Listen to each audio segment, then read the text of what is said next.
ذوي غور ويقال الغور بمعنى غير مرضي عدل بمعنى عادل لذلك زور بمعنى الظاهر اغمق کې مجاز بالحذف ما ہوئے دوست مجاز في الترشح غائر لا تناله في فرقين والرسي كل شيء غرت فيه اتفق الجوروالي دلال شريك مغاروي دخل زور تزاوروا اذكر امام بخاري غريب د قران نو باسي وهي تزاور يا دي كده راځي تميلو تزاور ندي ازور اميل توي نو زيارت تم زيارت توي یو ته اعلان کوي ورپسې شاه باب إكرام الضيف وخدمته إياه من نفس ضيف إبراهيم مكرمنا وبه قال حدثنا عبد الله بن زبير أبي سعيد الطبري عن أبي شريح الكعبي رضي الله عنه أن رسول الله صلى الله عليه وسلم قال من كان يؤمن بالله واليوم الآخر فليكرم ضيفه وجاهده يوما وليلة وصيام 3 أيام كما ذلك فهو صدقة ولا يحل له يبيع عنده حتى يحدد وبه قال حدثنا إسماعيل قال حدثني مالك بن وزن من كان يؤمن بالله واليوم الآخر فليقل خيرا أو ليصمت وبه قال حدثني عبد الله بن محمد قال حدثني مهدي قال عن سفيان عن ابي حسن النبي صلى الله عليه وسلم رضي الله عنه عن النبي صلى الله عليه وسلم قال من كان يؤمن بالله واليوم الاخر فليعد جاره ومن كان يؤمن بالله واليوم الاخر فليكرم ضيفه ومن كان يؤمن بالله واليوم الاخر فليقل خيرا او ليصمت وبه قال حدثنا قتيبة بن سعيد قال حدثنا سعد بن ابي حبيب عن ابي خير وقد بن عامر رضي الله عنه انه قال قلنا يا رسول الله صلى الله عليه وسلم كتبنا من ننزل بقوم فلا يقولنا وما ترى فقال يا رسول الله صلى الله عليه وسلم نزلت بقوم فامروا لكم بما ينبغي للزوج فاقبلوا فان لم يقبلوا فخذوا من حق الضيف لا يقبلوا استرار باندې استرار د مرینو تمل محط بدور او یا محمول په هغه وخت چې کوم وخت کې مجاهدین له لازم کړو چې کوم د جهاد کوي نو اقرب قبایل بڑوړې ورکړي په واجب مخکې بیا منسوخ شو ولا تاكلوا اموالكم بينكم بالباطل سرا شباب وبه قال حدثنا عبد الله بن محمد قال حدثنا هشام قال اخبرنا عمر بن زهري عن ابي سلمة عن ابي هريرة رضي الله عنه عن النبي صلى الله عليه وسلم قال من كان يؤمن بالله واليوم الاخر فليكرم ضيفه ومن كان يؤمن بالله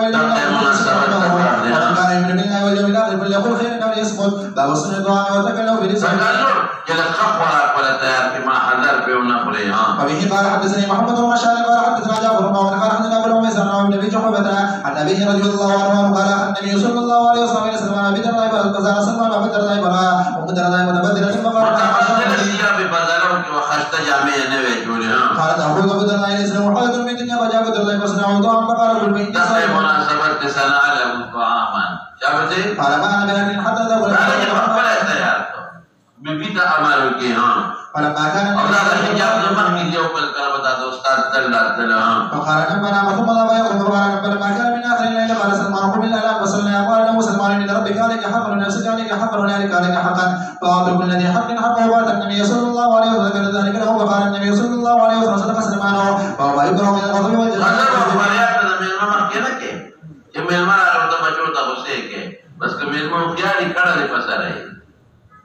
او یا ملمو دویل جی دیر حالات خراب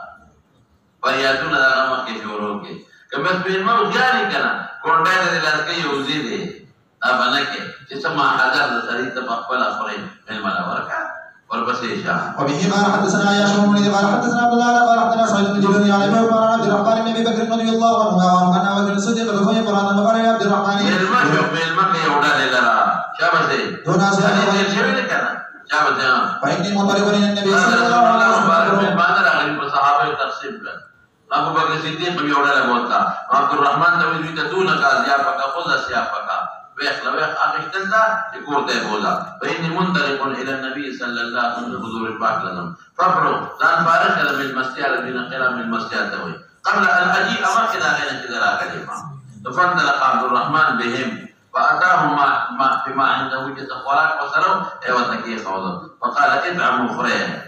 فقالوا أين رب منزلنا لكم خاونت أبو بكر قال ادعموا قالوا ما نحن بآكلين حتى يجيء رب منزلنا Abu Bakar dilarang. Matlab dari itu jadi khulai muqah lah. Semoga Abu Bakar serioleh roda usukru. Qala iqbalu anna qiraakum bil masyah wala munna qabula ki ukhra. Fa innahu in ja'a arad tatu khalaq nikli lana alqayanna minhu mulaqish ladana al-ghadaba. Muntafada je kore baat wil je mil man farak kamarat ko kore. Ya waqafaki ki munde mizaj malum de. لنا القينا منه الأذى لنا القينا منه الصبر لنا القى منه الغضب صاح وخلا فإنكاره بالله ترتوا غني راغلي نيخو فعرفت انه يجدو موجودين ماخوذ ما ویلی وجد يجدو مصادر من ذلكلو قلت خوشدي ومتقي بما فالكتاب فلما جاء تناحدت اخواشم پټشما قال ما صنعتم کو خلق توي فاخبروه خبر ورکو ولا چې موږ وړي کې خودا وقال يا عبد الرحمن تجبشم ثم قال يا عبد الرحمن تجبشم وقال يا عنصر جاهل توي انا پویا او سارا جهل توي کېږي ها اقسمت عليك ان كنت تسمع صوتي لما خام جئت راشا تغدا مالي تحققا دي فخرجت فقلت سال ضيافك من من ولتفوسك من بالكارل من روڑے پہ خپد خودلا دینا پڑا منسوق قالوا صدقا درشتیا د کارل استاری وی اتانا به قال انما انتظرتم لزمان انتظار وکاو والله لا اطعمه الليل زينا ولې هغه زمانہ خدا سي وجه روڑے په دور وشوا اور په روڑے چې وخت چې سالا شي بیا د خوراک نه یا خشي اخو دا زمانہ نه وجه بیا ګرمه کړه نو فقال الاخرون بالمعنى سمد نربچو والله لا نطعمه حتى تطعم يتينا خرمږي قال ابو بکر نم عرف الشر قال له ذکر تاسو د نه کې نه قسم وکړ ما وکړ ویلکم ما انتم تاسو من انتم ليس کتاب سو کې عجیب خبره کې ډوړه ته کې خو ډوړه ونه خو او بیا قسم نه خوري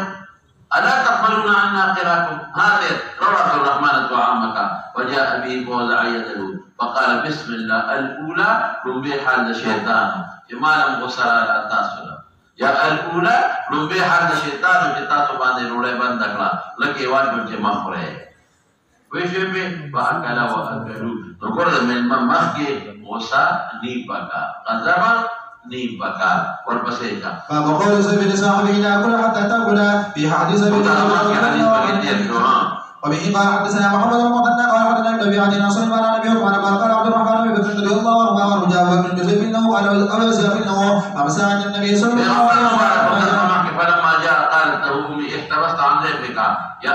ديت سؤالا يا ضيافك الزاد البريا في المنون بلغ قال ما عشيتهم قالوا لنا فصدر ولد عشاوي اما فقال قد عرضنا عليهم تلافين عليه ذنب راجيكا وزيفنا بجين سني او كأزياف عليهم راجيكا فأبوا كجمعي أزياف نو أبوا او كمفردي نو أبوا لكن ما بيلو كمفردنا ومجين سني لكا كسان كانوا فغضباكم فصب وجد عبد رجل صب وجد عبد اصل جد عبد ولي جد عبد قول توي تو خلق چې خلقو ته بدر دوی استا پوزا پریشا استا بګونه پریشا ځکه تعبیر دی په جد کوي یا په دا جد کوي وحلف لا يطعمه تو د پټ شو ماګي پټ وقال يا عنصر فحلف تخذب الارض نو چې به منو قسم وقال ابو بکر نو مور من قسم وجزم نفر لا تطعمه حتى يطعمه الى من يخرج فحلف الذئب او الذئب الا يطعمه حتى يطعمه فقال بكر كان هذا من الشيطان فدعاك واكلوا وجعلوا يرفعون نقبة وقت ثاني حارس الا ربط من افسلها اسفلها اكثر منها يوم مريم وجدولا لاند بديرة پیدا کېدله فقال يا اخت بني فراس دا خلد بنو فراس دا قومنا اذا بنو فراس قوري ما هذا نسري فقالت وقرة عيني زمان بخبل خوشالي قسمي خوشالي خدا الله طرف نہیں کنا انها الان لاكثر قبل ان ناكل فاكلوا وبعث بها الى النبي صلى الله عليه وسلم فذكر انه اكل منها حضور باكم تبيا اكل کړي شابه باب اكرام الكبير ويدعو الاكبر بالكلام والسؤال وبه قال حدثنا سليمان بن محمد قال حدثنا حماد بن سليمان بن سعيد بن بشير بن يسار قال نصر وابن خديج وسالم النبي حسب رضي الله عنه انه حدثا ان عبد الله بن سالم وحيز بن مسعود يا خير بعض برا بن نحل بكر عبد الله بن سالم بن عبد الرحمن بن سالم وحيز وحيز بن مسعود النبي صلى الله عليه وسلم فتكلم بامر صاحب بن عبد الرحمن وكان اصغر الموت فقال له النبي صلى الله عليه وسلم كبر الكبرى قال يا حي لي الكلام الاكبر فتكلم بامر صاحب فقال النبي صلى الله عليه وسلم يسحقوا قتيلكم وقال صاحبكم بايمان 50 منكم قالوا يا رسول الله صلى الله عليه وسلم لما قال وتبرئكم يقول بايمان 50 نمبر وكذا مناسبت دباب جان قالوا يا رسول الله صلى الله عليه وسلم وقسامت کے او رابان شي شابته قوم كفار بدعهم رسول الله صلى الله عليه وسلم فبني قال صلى الله عليه وسلم من تلك الابل ودخل من بدنه فركضت برجلها فقال ليس حدثني يحيى بن بشير عن سالم رضي الله عنه قال حدث انه قال قال من خديج وقال المعين حدثني يحيى بن بشير عن سالم رضي الله عنه وحده وبه قال حدثنا مسدد قال حدثنا يا ربيع الله قال حدثنا بن عمر رضي الله عنه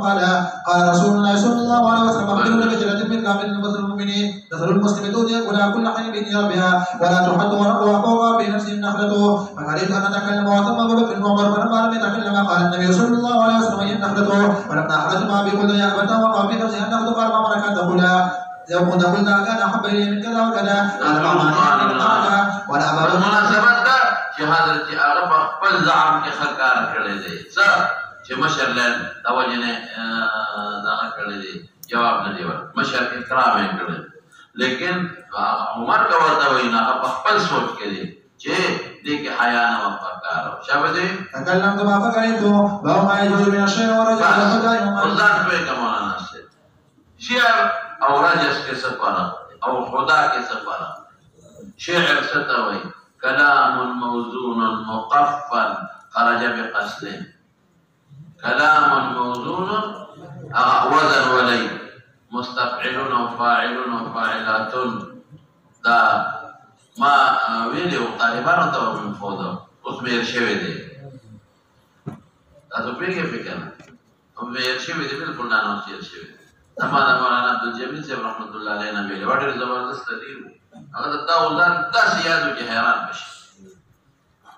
او موږ په خلیره تجربه او دا زبردست تجربه په وزما بالکل مخیره اوس انا اوزان او سوته ویغه د دې خپل چې کوم اقسام دي امر نه یې هذه او بحور وتوي اغران بحرنا يرمي نو يو كلام موزون يو مقفل قافيه بخير برابر او بل خرج بقصدين بس اسكت موزون او مقفل لن تنالوا البر حتى تنفقوا مما تحبون موزون دي مقفل دا شعر ويجي بخبر يا مقفاوي موزون ني دام شعر نشرج شوبيا او يا كلام موزون ومقفاوي او بغير دا اختيار ندخلين روزي نو اغيط رجز وي اغيط شعر دا فرق او حودي ستوي حودي دا سارو نمخ کی رواني او شیرونه وي سارو له شوق ورکړي یا قربان ها نمړه حودي خوان وته وي چې پساندا سوري یا قربان به په خبره او دا چې وی دا ساندا والا کنه ساندا مو سره سره راځي یا د خانو نمخ کی رواني او خانو کې ډېر لوی عجیب شی دی کنه او خوري خیال شی دی او خانو نمخ کې چې روان او هغه خامخا خو دی نو خان بشوق د سارو نمخ کې روان ورپسې کا د دې ته خپل دا اوس براشو به مولانا سره بعض شعرونه مضمون دي بعض غیر مضمون اصل تاسو نه کوی د شعر یو صورت یو ماده یو صورت یو سی ماده څه شی دی هغه مضامین متخیله چې په خیال کې یو مضمون پروت دي هغه ماده او صورت هغه الفاظ دي چې دا هغه ماده مطابق پروت دي نو په ګوره مضامین متخیله کله د واقع سره مطابق دي واقع سره سي مطابق دي نو کل شعر واحسن منك لم تر قط عيني واجمل منك لم تلد النساء خلقت مبرأ من كل عيب كأنك قد خلقت كما تشاء تاسو پوښښ دوست هغه چې خیال کې کوم د حسان ابن ثابت پرته واقع سره مطابق صورت ولا جوړ دوست په محمود شو او کله هغه مضامین متخیله د واقع سره مطابق نه او کثیرا ما داسي ډیر کله د واقع سره مطابق نه فرضي وي او کله هغه مضامین متخیله د ګناه وي د خزو شکل ځان ته مستحضر کی د هغه نه جوړ کی دیو جنا چې اکثریت مضامین متخیله واقع سره مطابق دي. اکثریت مضامین متخیله د ګناه وي او اکثریت مضامین متخیله هغه د ښځو د صفتونو ځان نه جوړ دي او اکثر هغه مضامین متخیله کې ډېره لویه مبالغه وي. نو په دې نسبت د پیغمبر دپاره الله ما علمناه الشعر وما ينبغي له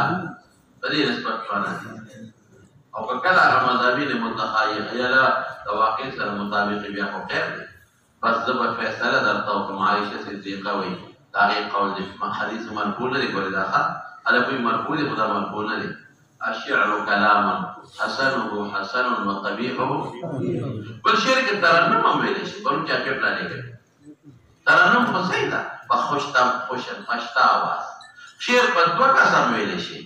لکه ابینا ابینا په خندق کې چې رسول الله مبارک بین وسره صحابه ابینا په جمع. لیکن په اشعارو کې بیا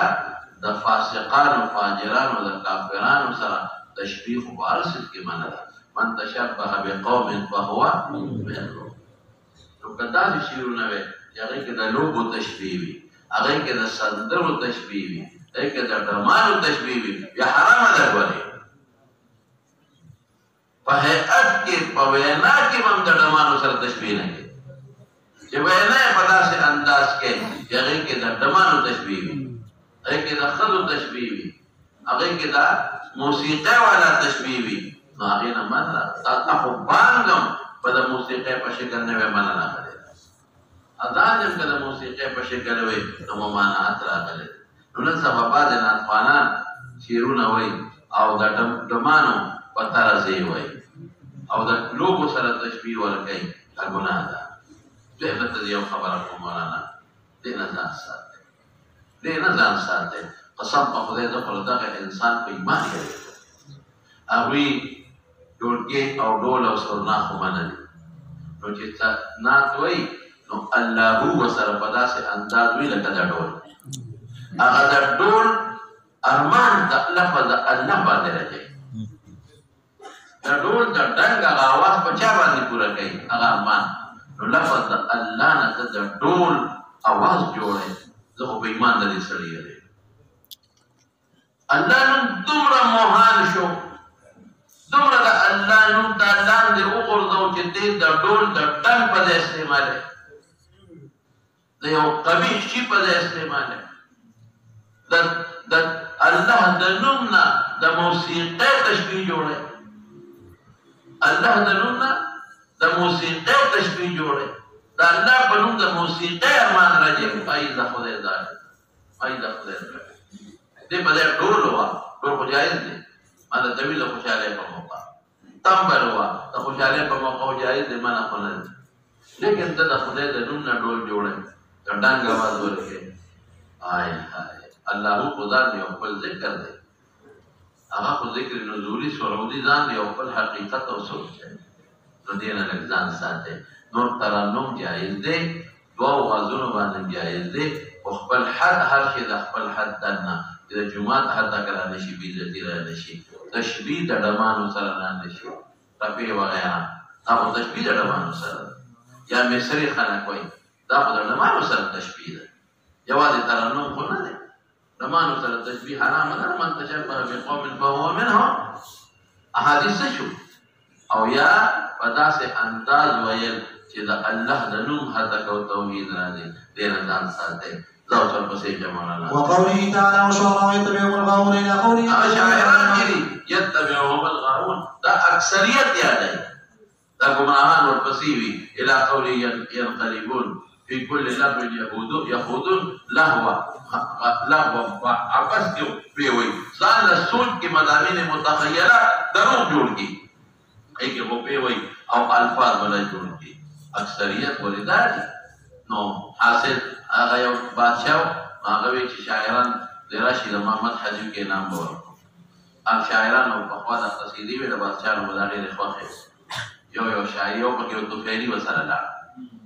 یو شاعر بشیر وی بادشاه مدح کولا او بادشاه به نام ورکړو. اخر کې چې ټول خلاص شو ته فعلی ته وی وای شاعر شه ته خپل شعر له شاعر نه ما بالتسين راغلي سرمن دي وبس ما هو شعراء راغبتني أنا من الغاوين قال الله تبارك وتعالى الشعراء يتبعهم الغاوون فزما قبرهان وليما شاعران بس يورا ولي لا غيما بدل من أمورك اور بس جهان وبيقى شاعران لا خاص نہیں ادي لا باطل شاعران ذو سر بس وبه قال حدثنا عن اليمان قال اخبرنا شعبة بن سوري قال اخبرنا عبد الرحمن اخبرنا الحكم اخبرنا عبد الرحمن بن سليمان بن يقول اخبرنا ابي بن كعب رضي الله عنه واخبرنا ان رسول الله صلى الله عليه وسلم قال ان من الشر هذا شعر حكمت سمان لك حكمت ستوي وضع الشيء في موضعه فموضع مناسب ذاك یو شی کې خو دې دا حکمت وي یو سړی بیمار دی د سر او د هغه مناسب دارو ولول کې حکیم وته وي یو شی په خپل موضع کې په خپل مناسبه طریقه کې خو دې دا حکمت وي نو شعر هم بعض وخت زبردست تلمیح وي پکې کنایات وي او په یو معمولی غونډه ټکی کې ډېر فلسفه لکه د پیغمبر مبارک په حق کې وی کأنک قد خلقت کما تشاء لو سر بسيجا وبه قال حدثنا ابو نعيم قال حدثنا سفيان بن قيس قال سمعت وجود من يقول بين صلى الله عليه وسلم آيات استثناء كذا بعضهم يمشي الى صوم وحجر بعض البدن اصبعه فقال هل انت الا اصبع دميت وفي سبيل الله ما لقيت ما بطولك دا خدای په لار کې الذي لقيت ذکر سفر دی پیغمبر خدا خدای لار یا دا خدای لار نه jihad برن عملی jihad کولو یا ماینافیه کا اوس پیغمبر مبارک دا کوم ویلي دي نو بعض حضرات وی دا غیر اختیاري د خپل نه ودی دي راځي ورته وی شعر نه پیغمبر نه غټ بلیغ فصیح وبن کې دي نشي چې څومره سړی ادیب او فصیح بلیغ لازم به شعرونه ودی دا ډېر کم ودی او بعض حضرات وی چې نه د پردي نقل کړي پردي نقل کو شاعر نه او بعض حضرات وی چې نه پیغمبر مبارک کې یو کړه د ویلې دي نو په یو کړه دوا چې شاعر نه وي لکه څو په انګریزي دوی ټکی وی نه انګریز ونه شو څو د عربی تقریر نه کې عرب پښتو تقریر کې عربي د وسره الفاظ وي نو خلک خدانو کې عربی کې تقریر وکړه زاو سر بسيجا وبه قال حدثني محمد بن بشار قال حدثنا ابن مهدي قال حدثنا سفيان بن الملك قال حدثنا ابو سلمة عن ابي هريرة رضي الله عنه قال النبي صلى الله عليه وسلم اصدق كلمة قال الشعر كلمة نبي على كل شيء ما خلا الله باطل على خبردار هر شيء ما سوى الله باطل باطل سمانا ختم دوانا لي حقيقة وجود نلري وكل نعيم لا محالة زائل او هر نعيم كده ده نعمت شيخا مخا زائل زائل دون كده رزوالي داغا زائلي اول بختم وقت بختم شي مال بمدر نپاتی شي ختم بچیم جدا كده وانا دي نو تاسو نقبل شير دلالبيد على كل شيء ما خلى الله باطل وكل نعيم لا محالة زائل وقال أمية ابن أبي سلم قريب أمية ابن أبي سلم مسلمان شبابه لقد شيرون أولي یا قدر التوحید مناسب شیرون دی والپسیشا وفرق من جاہلیت کی شابا وبه قال حدثنا قتيبة قال حدثنا حاتم بن اسماعيل عن يزيد بن ابي عبيد سلمة بن الاكوع رضي الله عنه قال خرجنا مع رسول الله صلى الله عليه وسلم الى خيبر فسرنا ليلا فقال رجل قوم عامر نقول الا تسمعنا من هنياتك وكان عامر رجل شاعر فنزل يخطب القوم يقول اللهم لولا انت ما اهتدينا ولا تصدقنا ولا صلينا فاغفر فدا لك ما اقتفينا اقتفى مناجم اقتباكهم جبزي وثبت الأقدام إلا قينا والقيم سكينة علينا إلا إذا نصيح بنا أتينا وقواد كفر شمومة إنكاركم شابا وبصيحنا ويوالي فالشيخ قادر الكافران فمغا حملة كرد خلق جمع كرد شابا فقال رسول الله صلى الله عليه وسلم أنا سيقال عن الله صحيح له من شريع وحدي وتوي شابا دي فقال يرحم الله يرحم الله فقال رسول الله فدا بشارة شهادة توجيه. وجبت يا نبي الله صلى الله عليه وسلم أمدادنا بفاتنا خيبر فأصبنا حتى أصابتنا مخبرة شديدة ثم إن الله فتحها عليهم ولما أمسى الناس اليوم الذي فتحت عليهم أقدروا بالنيران كثيرا فقال رسول الله صلى الله عليه وسلم النار لا أي شيء يوقدنا قالوا ولا لحم قال على أي لحم قالوا ولا لحم الحمر الإنسية فقال رسول الله صلى الله عليه وسلم فقال يا رسول الله صلى الله عليه وسلم أو نريق ونفسنا قال وترك فلما تصرف القوم كان سيف عامل به قصر فتناول به يهوديا يسلمه يرجع الكبا وسيفه فأصابه فتعامل فمات منه فلما قبلوا قال سلمت راني رسول الله صلى الله عليه وسلم شهر فقال لما لك فقل لك بيوم سهوا نعمل الإنسان رنگ بدل شي وجه بنده خپش رنگ بدل شي کنه متغير اللون فلا معنى لها. قال من قال الحجر قال فلان وفلان وفلان يسلم خذ الانصاري فقال رسول الله صلى الله عليه وسلم من قال من اول اجرني وجاء عن اسماعيل انه لجاهد مجاهد قال عربي نشنا شبيه للدعوه وبه قال حدثنا مسدد قال حدثنا اسماعيل قال حدثنا ايوب بن ابي كلاب بن مسلم مالك رضي الله عنه قال اتيت النبي صلى الله عليه وسلم على بعض النساء ما هم مسلم فقال وهي عائشه روي كسبك من قوالي شيء سري لك تذكر ناس کدا خو دې شوی دی یا دا خپل شیرونه وي یا زینب خان په جوش کې راشي شیشه ماته نه کیږي دوه معنی ما کړی و د تاسو یو دا چې خان چوپونه وي خضر او ورځي نو دا خو نازک بدن دی ماته بشي مثال د شیشو دی او یا دا شیشه ماته نشي دا مو دا عشق شیرونه وي خدای نه هم جوړ نه کړه دور پسې شه. فتكلم النبي صلى الله عليه وسلم بهذه لو تكلم بعضهم لا يجوزها سبقك بالحواري شابتي باب هداية المشركين سبقك بالحواري باب هداية المشركين وبه قال حدثنا محمد قال اخبرنا ابن قال اخبرنا عائشة ونور النبي عن عائشة رضي الله عنها وقال استاذن حسان وثابت رسول الله صلى الله عليه وسلم بهداية المشركين فقال رسول الله صلى الله عليه وسلم ابن بس قال حسان لا سلطنك منه كما تسلط شعره من العجل وعليشة ونور النبي قال ذهبت وصب حسن عند عائشة وقال تبسمه فإن كان ينافع عن رسول الله صلى الله عليه وسلم وبه قال الناس وقال اخبرنا عبد الله بن وهب قال اخبرني رسول من شهر الله بن سنان اخبره انه سمع ابا هريره رضي الله عنه وفي قصص يذكر النبي صلى الله عليه وسلم يقول في غمر مبارك وان اخا لكم استاذ يورور دي اذا قلهم عبد الله بن رواحه لا يقول الرفض كنا خبرنا كي اشاعر ذي خشير لكنا لي مراد بدل عبد رواحه قال اغب السوي وفينا رسول الله يتلو كتابه فممكن الله رسول الله كتاب لي إذا انشق معروف من الفجر ساطع فهو كثير شيء معروف أغا معروف هذا انشق فاعل معروف سبا من الفجر بيان معروف ده ساطع بل قرتكيد के أغا وقت فجر كاذبي الله كتاب تلاوت كي أرانا الهدى بعد العمى فقلوبنا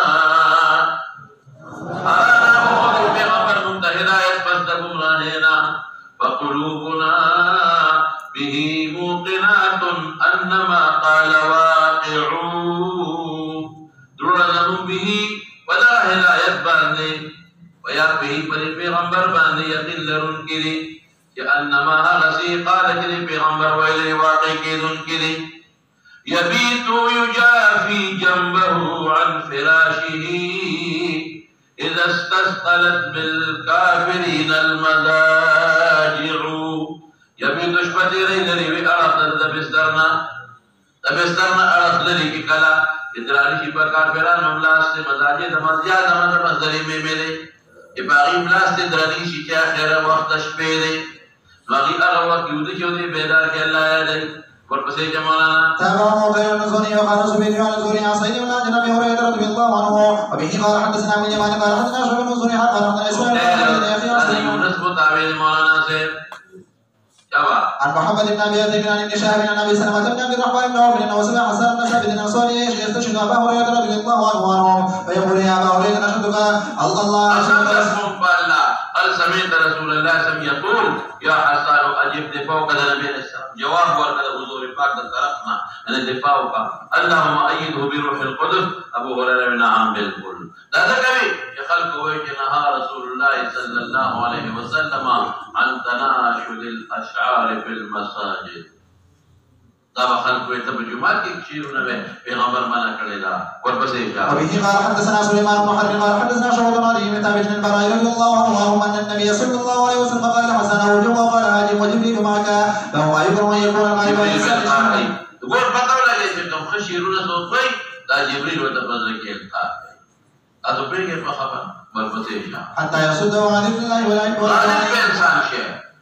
اوس مظلوم شعر کم یو دی غالب چې بس هر وخت شعر بل شي ته توجه نه دا خلل بیا قرآن وایي دا دی په دې حدیث وایي دا دی په دې دین خبره وایي په دې کوا حتى يصده عن ذكر الله والعلم والقرآن جدينا اليوم باسي شابه. وبه قال حدثنا عبيد الله بن موسى قال اخبرنا حضرة عن سالم بن عمر رضي الله عنهما وعنه عن النبي صلى الله عليه وسلم قال لا يمتلئ اجوب احدكم ريحا خير له من يمتلئ شاما. وبه قال حدثنا عمر بن حفص قال حدثنا ابي قال حدثنا وجه قال سمعت ابا صالح النبي يو فارسي شعر الدوام ذات يو عجيب موازنه کوي يو فارسي باندې ما ها باید کتایک بمبدانا در گلاب ما ها باید میاشتو کی دا کار کی بمبدانا پیجنے دا بمبیدا گلاب گل آپ گل خٹی توی آپ ابوتوی ما ها باید کتایک بمبدانا در گلاب جام گردد شاہد را یا شہید را کفن ایسا میاشتو کی دا کر کی کم بدانا در گلاب خط او بو کے اوزے کے نو میاشتو کے جام گردد شاہد را جب انسان لدے جامع جوڑشی یا شہید لکفن جوڑشی کوئی نفی بخبرہ ما باید کتایک کم بدانا در گلاب جام گردد شاہد را یا شہید را کفن یا سوئی صالحہ باید کتایک کودگی بحر علم کلونا صالحہ باید کتایک کودگی بحر علم عالمین کو شود یا شاعری شیری زبن زکرون کی جوڑی یا جو کده جوڑی کده کی جوڑی گی کلون کی بیا سوئی عمرها باید کتایک سنگ خارازی افتاد عمرها باید کتایک سنگ خارازی افتاد دا پدې جاړو ګټو کې او کاڼې څنګه خار کې او نور په لګي دا خاص کاڼې وي پدې لاندې پروتي پدې دغه کې پدې جاړو ګټو کې نور په نری باندې لګي دا غي نسه جوړي عمرها باید کتایک سنگ خاراز افتاب لال گردد در بدخشان یا عتیقا در یمن بدخشان کی دلال جوڑے گی یا پا یمن کی دل عتیق جوڑے گی ماہا باید کتایک بمبدانا زی افتاب در گلاب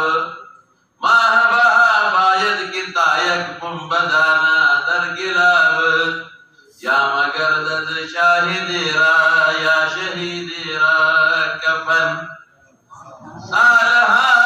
باید کتایک کودکی زی بحر علم عالمین کو شود یا شاعری شیری زبن عمرها باید کتایک سنگ خاراز افتاب لال گردد در بدخشان یا عتیقا در یمن بگیر پا خبر باندے بلدتا میں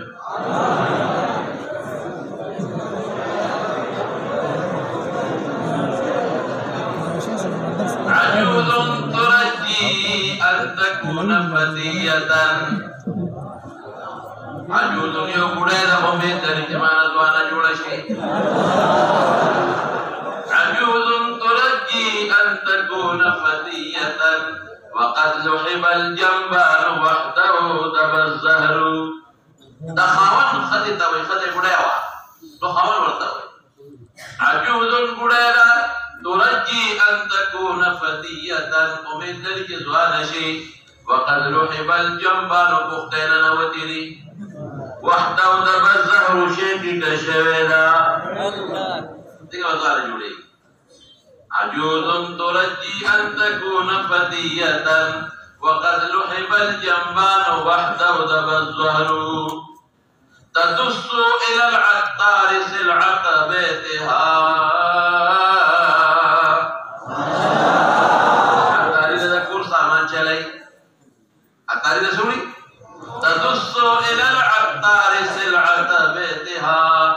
ولن يصلح العطار ما أفسد الدهر عطاري خبر رنگونا برابر کی خوشمه خوش زمانے ورطا کا معاملہ ٹکڑا کڑے دناغا والا نشی ٹیٹ کا چی چوڑا رہنے بڑا بابا جوش کیا کرے دیکھا نا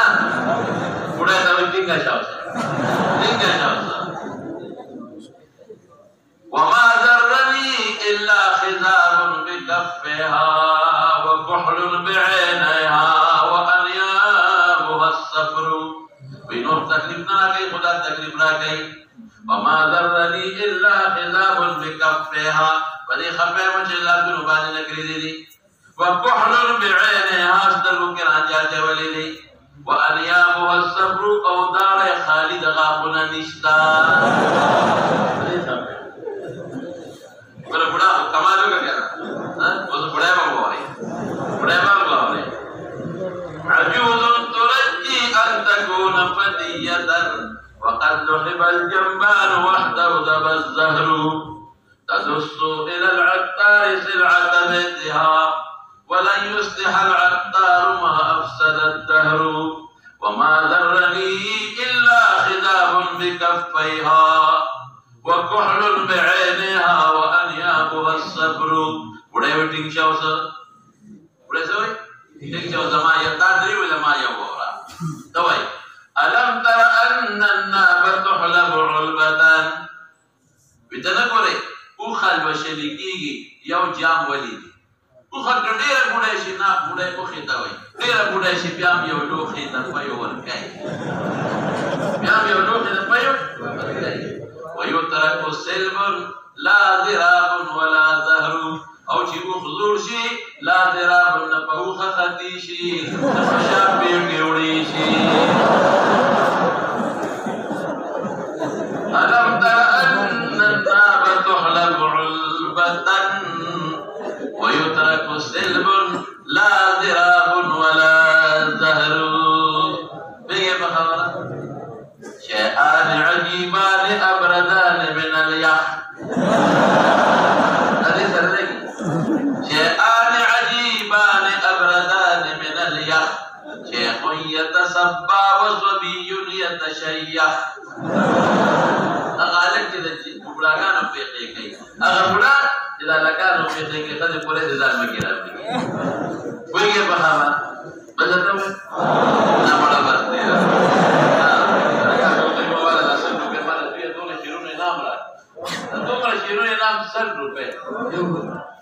शेख से दोबारा आ जाओ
وبه قال حدثنا عمر بن حفص قال حدثنا ابي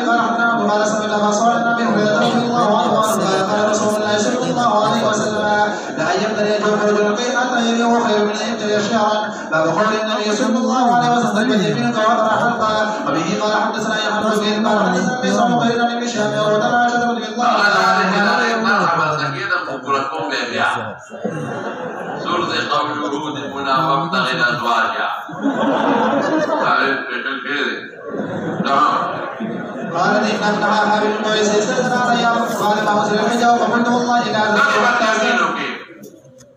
لا تبخورك البركة أقرأ حلقة لا الفاظ قين غير اختياري ودي تابع خير دي والله لا أزلنا وحتى استأذن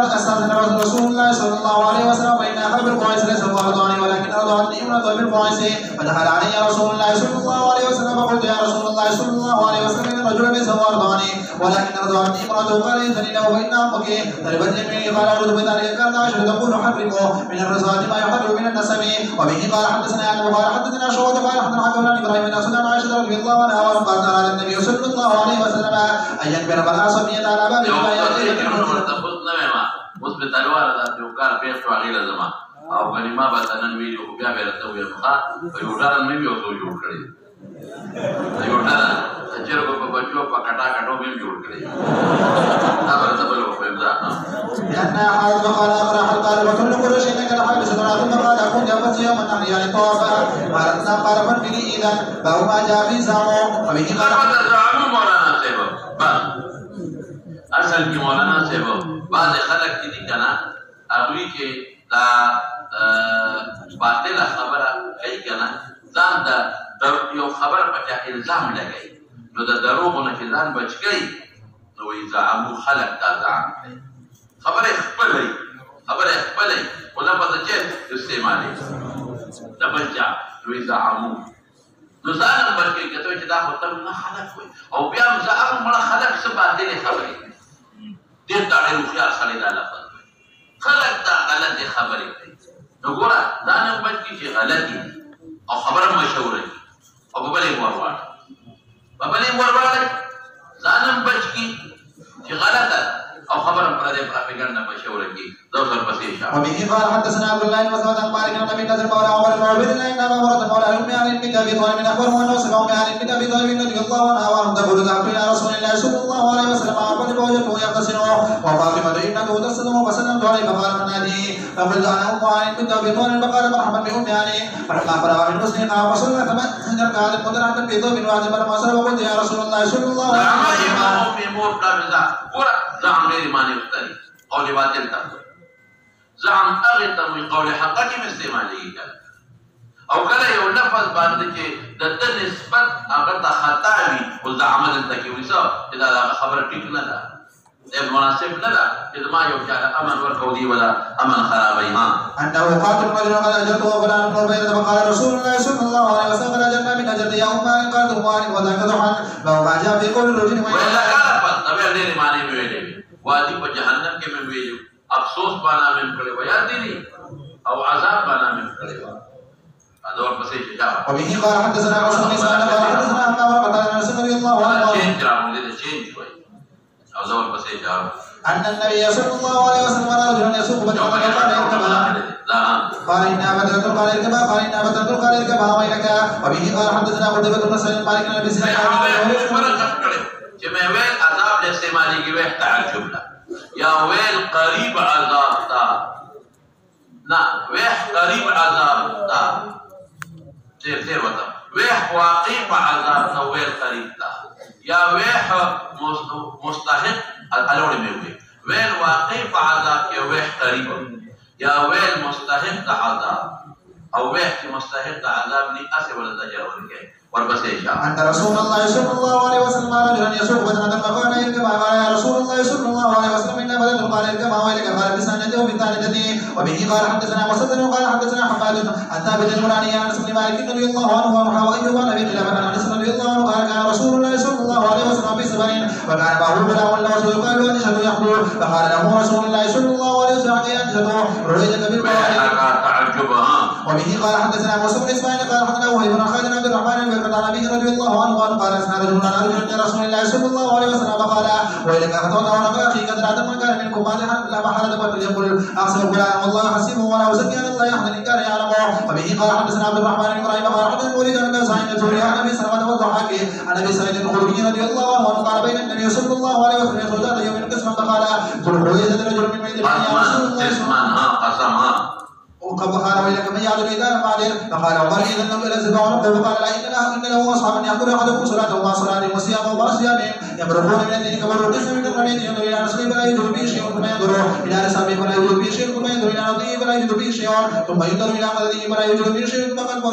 برص وكما يخرجون على حين قربة من الناس ايتهم رجل من احدى يديه من ضد المرأة او مثل البغل تدردر. فقال ابو سعيد اشهد ان سمعته من النبي صلى الله عليه وسلم واشهد اني كنت مع علي حين قتلهم والتمس فالقتل فأتي به على الناس الذين اتى النبي صلى الله عليه وسلم. وبه قال حدثنا محمد وقال ابو الحسن قال اخبرنا الاوزاعي عن ابن شهاب عن حبيب بن عبد الرحمن عن ابي هريره رضي الله عنه قال لنا رسول الله صلى الله عليه وسلم فقال يا رسول الله صلى الله عليه وسلم فقال بين هذا إذا وصل قال ذكر وقال واجد قال رسول الله رجل وتابع قال لا صدق قال فلم سنتين المسكين قال لا اجد البوذي بعرف فقال خذوه فتصدق به فقال يا رسول الله صلى الله عليه وسلم لا اله الذي نفسي بيده ما بين ضرب المدينه يخرج مني فضحك النبي صلى الله عليه وسلم على بلد ياكل قال خذوه اباه بن سعد الزهري وقال عبد الرحمن بن خالد الزهري ويلك. وبه قال حدثنا سليمان بن الرحمن قال حدثنا وليد قال حدثنا ابو عبد الاوزاعي قال حدثني ابن شهاب الزهري وابو بن يزيد الليثي عن ابي سعيد الخدري رضي الله عنه عن عربي قال يا رسول الله صلى الله عليه وسلم اخبرني عن الهجره فقال ويحك ان شان الهجره شديد فهل لك مني من قال نعم قال فهل تؤدي صدقتها قال نعم قال فمن وراء في حاله فان الله لم يدرك من عملك شيئا. وبه قال حدثنا عبد الله بن عبد الوهاب قال حدثنا خالد بن حارث قال حدثنا شعبة عن واحد بن محمد بن زيد قال سمعت ابي عن ابن عمر رضي الله عنهما عن النبي صلى الله عليه وسلم قال ويلكم او يحب قال شعبة شكا ولا تدروا ما يجيكم فان يدروا بعضكم من قال بعض وقال النزل عن شعبة ويحب وقال عمر بن محمد عن ابيه ويلكم او يحب. وبه قال حدثنا عمرو بن عاصم قال حدثنا همام بن قتادة عن انس رضي الله عنه ان رجلا من اهل باديته اتى النبي صلى الله عليه وسلم فقال يا رسول الله صلى الله عليه وسلم وتساءلت غيبة قال ويلك وما اعددت لها قال ما اعددت لها الا اني احب الله ورسوله قال انما اعددت لها من كثير صلاة وصيام وصدقة بالرواية كذلك ان نافلين ذكر شافته قال انك مع من احببت فقلنا ونحن كذلك قال نعم فرحنا يومئذ الفرح شديد ومر غلام للمغرب وكان من اقران فقال انه غلام هذا ولم يدرك غلامه حتى تقوم الصلاه حتى ترجع قبل مراد واختصره شهداء على سمع النبي صلى الله عليه وسلم. ده بخاري رواه وجه والحق بخاري ولا محقق